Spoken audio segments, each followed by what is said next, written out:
To stop a specific app from sending you notifications, we'll go to Settings and scroll down to Notifications. From here, we'll go to App Notifications, and you'll see a list of all your apps with a toggle next to them, indicating which apps are allowed to push out notifications. The quick way to disable notifications is to simply turn that toggle off for every app you don't want to see notifications from.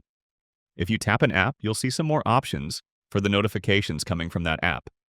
You can choose what type of notifications are enabled, whether sounds are enabled, and for example, whether the app icon is allowed to show notification badges, aka those red little numbers indicating there's unread notifications.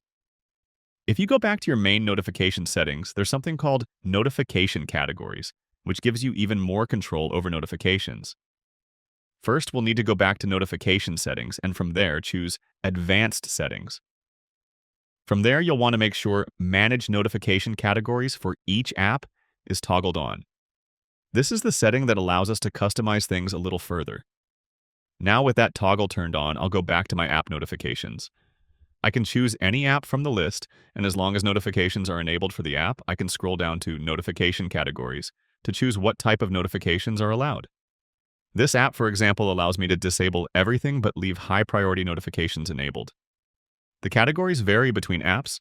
Some have more categories available, some have less.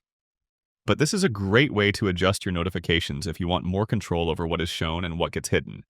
And that's how you control your notifications. Click the like button if this helped, and subscribe for more easy guides like this.